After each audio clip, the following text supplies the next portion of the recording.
Indian men's team तो New Zealand से हार चुकी है, तो उनकी बात नहीं करेंगे।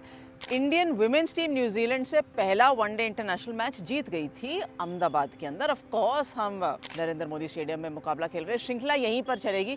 तो अब बहुत जल्दी सेकंड वनडे इंटरनेशनल भी होने वाला है। एंड अगर इंडिया जीत जाती है तो obviously 2-0 up in a 3 match series चली जाएगी।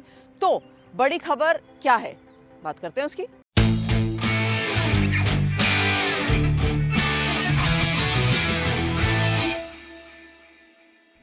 बड़ी खबर सेकंड वनडे इंटरनेशनल से पहले ये है कि player of the match, player of the tournament Emilia कर, मैं न्यूजीलैंड की प्लेयर की बात कर रही हूँ, she is gonna be unavailable. उनको इंजरी हो गई थी पहले वनडे मैच के अंदर, बैटिंग करने में बहुत नीचे आई थी, बट अभी न्यूज़ ये आई है that she will not be available इस श्रृंखला के लिए नहीं, बल्कि आगे आने वाली फ्रेंचाइज क्रिकेट के लिए भी। तो थोड़ा सा उनको समय रहेगा।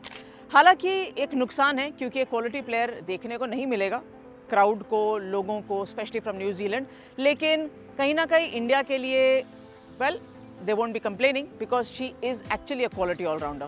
तो अगर अमिलिया कर नहीं खेलेगी तो कौन आ सकता है? वेल सोफी डिवाइन कप्तान, उनके पास काफ़ी सारे ऑप्शंस हैं। एंड इनफैक्ट लिया कैस्परिक स्क्वाड में नहीं है, जो मुझे लगता होना चाहिए थी, बट न्यूजीलैंड ने अपना जो स्क्वाड है वो स्ट्रेंथन किया है with other bowlers and people who would want experience. तो कहीं ना कहीं ये उसको एज एन अपॉर्चुनिटी देखेंगे, क्योंकि विश्व कप इंडिया के अंदर ही है ना, भले अहमदाबाद में हो ना हो, फाइनल तो होएगा ही ऑफकोर्स, वो अगले साल है। लेकिन बाकी खिलाड़ियों को यहाँ की हीट, यहाँ का वेदर और जो कंडीशंस हैं उसमें अनुभव लेने के लिए बहुत फ़ायदेमंद साबित होगा।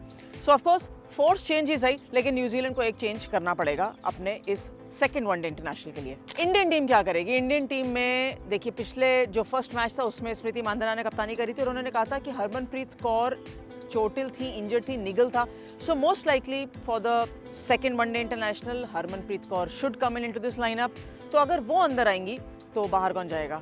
दयालन हेमलता, मुझे लगता है कि उनकी जगह हरमनप्रीत कौर को अंदर आना चाहिए, क्योंकि इस स्ट्रॉन्ग बैटिंग लाइनअप में जो फिर भी बहुत ज़्यादा रन नहीं बना पाए थे, कोई बात नहीं, लेकिन इस स्ट्रॉन्ग बैटिंग लाइनअप के अंदर अगर हरमनप्रीत अंदर आती है तो मुझे लगता है जेमिमा फिर नंबर 3 के स्थान पर ओपन करेंगी, नंबर 3 के स्थान पर जाएंगी, और फिर Harmanpreet can walk in at number 4। यही मुझे थोड़ा सा बदलाव दिखता है अगर हरमन वापस आती हैं तो।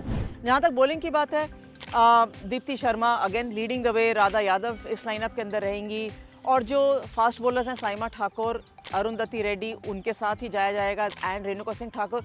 थोड़ा सा मैं टेम्पटेड जरूर रहूंगी कि क्या कोई और स्पिनर इसके लाइनअप के अंदर ऐड हो सकता है, but not at the cost of Saima Thakur और अरुंधति रेड्डी, क्योंकि मुझे लगता है भारतीय टीम इनके साथ खेलना चाहेगी। आगे आने वाले दौरे भी ऑस्ट्रेलिया के भी हैं भारतीय टीम के, तो कहीं ना कहीं उनको वो 3 फास्ट बॉलर, और मुझे भी लगता है कि 3 फास्ट बॉलर स्क्वाड के अंदर होने चाहिए। So that is the only one change जो मुझे लगता है कि भारतीय टीम करेगी if Harmanpreet Kaur is fit, she walks into the 11 instead of Dayalan Hemalatha. अगर इंडिया पहले बैटिंग करता है तो मुझे फिर लगता है कि 250-260 से ज़्यादा टारगेट चेज कम से कम एक सेट करना चाहिए चेज के लिए फॉर न्यूजीलैंड।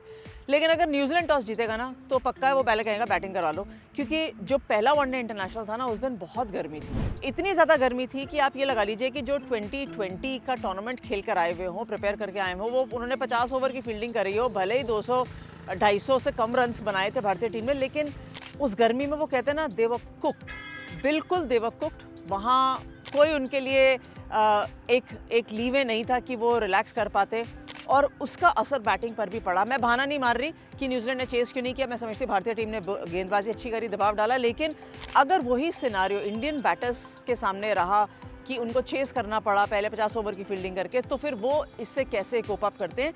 क्योंकि हम चीज़ें लाइन अप कर रहे हैं, देख रहे हैं कि हमारा क्या स्क्वाड है, कितना स्ट्रेंथ है, कैसा है। सो हर चीज़ देखने की ज़रूरत है। सो अगर न्यूजीलैंड टॉस जीतता है, मुझे लगता है कि वो पहले बैटिंग करेंगे, वो कहेंगे पहले 2 जाओ, हम बाकी बाद में आएंगे। अगेन 260 के आसपास का टारगेट वो ज़रूर रखना चाहेंगे। अब अमिलिया कर क्योंकि लाइनअप के अंदर नहीं है, तो एक ऐसा ऑलराउंडर जो दोनों कार्य कर सकता है, या वो स्ट्रेंथन करना चाहेंगे अपने बैटिंग लाइनअप को, या स्ट्रेंथन करना चाहेंगे बॉलिंग लाइनअप को, क्योंकि सूजी बेट्स की गेंदबाजी करने से ना कम से कम वो जो एक विकल्प है, वो जो एक ऑप्शन है, वो न्यूजीलैंड के पास आ गया है। So they don't really need to get another bowler in, but of course Sophie Devine toss पे बता देंगी कि क्या पसंद करती हैं, वो किस प्लेयर के साथ पसंद करती है जाना। बाकी मुझे लगता है अगर भारतीय टीम खेलना चाहेगी तो श्रृंखला जीतने के लिए खेलना चाहिए। देखिए छोटे छोटे एरियाज़ हैं जो उनको स्ट्रॉन्गर अपने करने चाहिए, जो इंडियन टीम खुद भी बात कर रही है। बट गेम ऑफ क्रिकेट हमारे को एंजॉय करने के लिए चाहिए, क्राउड एंजॉय करना चाहता है, एंड क्योंकि टेस्ट मैच नहीं चल रहा है तो मुझे लगता है कि जो आंखें रहेंगी, जो व्यूअरशिप रहेगी वो विमेंस मैच पे रहनी चाहिए। ठीक है, नहीं रही तो कोई बात नहीं, आप डिफरेंट स्ट्रोक्स देख लीजिएगा। आप अभी लाइक कमेंट शेयर करना चाहते हैं तो कर दीजिए, और जैसे ही सब्सक्राइब करेंगे ना तो जैसे ही मैच खत्म होगा उसके बाद जो हमारा पीस आप तक आएगा वो टंग करके जो नोटिफिकेशन बजेगी ना तो आपको पता चल जाएगा, तो वो सब्सक्राइब बटन से पता चलेगा। So thanks very much for watching different strokes. मैं हूँ गांधीनगर, ऑफ कोर्स अहमदाबाद के पास, जहाँ इतनी ब्यूटीफुल सिटी है। सो आई एम एक्सप्लोरिंग गांधीनगर।